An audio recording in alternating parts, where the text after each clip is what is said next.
cast member on OWN's hit show Welcome to Sweetie Pies, the son of Miss Robbie Montgomery, who is the owner of Sweetie Pies. Now, Tim is being accused of taking the life of his deceased brother's son, Andre, who was also a cast member of the show. I'm glad you're coming to help me, bro. I know I give you a hard time sometimes, but I want the best for you.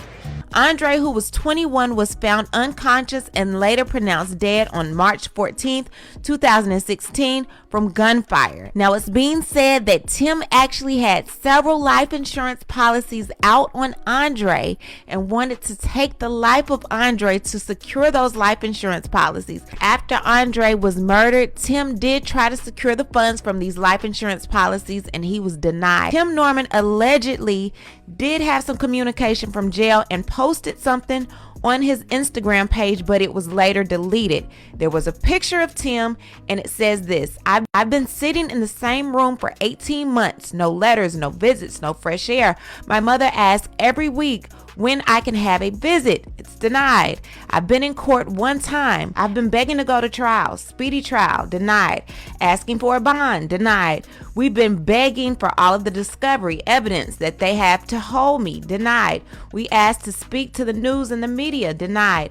Feds can put out news, but we can't put out anything because of a gag or protection order. They have no murderer, no gun, no phone conversations, no text messages, no witnesses. We proved Dre sat down with an agent, signed and filled out docs, denied. Proved I was nowhere near the incident, denied. We proved the prosecution lied and left out a lot to get the grand jury to get me arrested. Still here for 18 months. The feds have been digging around, questioning everyone we knew, the chicken fryer, the dishwasher, people we haven't seen in years, not even asking about my nephew Dre. The entire city of St. Louis knows Fairground Park on Natural Bridge is the most dangerous spot to be at any time. Dre gets into a shootout with other people, shot there on 3/14 day 2016, and they say it's all my fault because of some he say, she say. It took them almost 5 years to find a person to say something about me. No new evidence, no new nothing, just someone's statement. This still isn't strange to you? So Tim was locked up in August of 2020 after the feds did years-long investigation on Tim.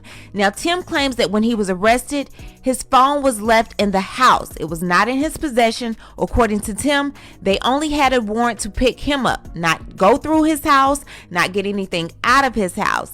They only had right to go get Tim. However, Popo said, no, you had your phone on you. You big dummy. You took it with you to jail, so therefore it was in your possession. Therefore, now it's in our possession. Boy, if you don't. This is what Tim and his attorneys are saying happened. On or about August 18th of 2020, agents arrived at the home of James Norman located on 213 Rampart Street in Ridgeland, Mississippi to execute an arrest warrant upon Mr. Norman. Agents knocked on Norman's door and upon answering, he was requested to step outside of the residence and place his hands behind his back. Norman complied with all requests of the agents. Norman indicated to agents that he wanted to step back in momentarily to obtain his cellular phone. Norman's request was denied, and after securing Norman and after already executing the arrest warrant, agents then entered Norman's home without a warrant or consent and seized the cellular phone that was owned by Norman. So this is what they go on to say. The defendant's rights under 4th Amendment were violated when agents unlawfully seized a cellular phone at his home without a warrant. Here, agents did obtain an arrest warrant. However, such warrant did not confer agents with the right to seize evidence.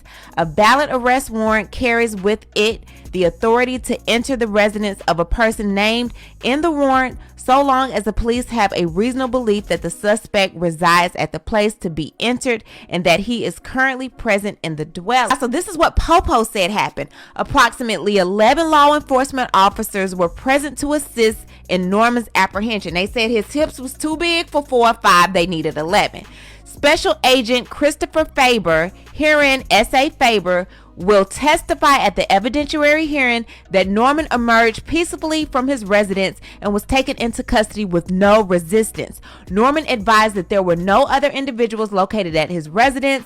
At the time he was taken into custody, Norman was wearing a t-shirt and athletic shorts. When law enforcement officers searched Norman's incident to his arrest, a cellular telephone was located in the pocket of his shorts. Norman then signed a property receipt acknowledging that S.A. Faber had seized said telephone from him, which is attached to Exhibit 1. To his response, no other items were seized from Norman. S.A. Faber will testify that no member of arrest team ever entered Norman's residence, nor did they require any evidence therein. The government will further offer evidence in support of S.A. Faber's testimony. Following his arrest, Norman was confined in the Jackson County Jail until he was transferred to Missouri. Norman made multiple phone calls that were recorded via the jail's call monitoring system. In a call made to an unidentified male on August 24, 2020, Norman stated the following beginning at the 4:20 timestamp. "They bang on my door. I open it. There's 7 MFers with machine guns pointed at my face. They take me in, man. I ain't got nothing but my gym shorts, my effing phone, and a tank top on." Then in another recording on the same day to an unidentified female, Norman said this: "I ain't even have enough time to effing turn my phone on live or record. None of that ish. Just hands up." So they just took me. I had on my gym shorts, my effing tank top, and my phone, and my flip-flops. They effing just took me. This most recent evidentiary hearing, Tim and his attorney filed a motion of limine for the sole purpose of impeachment.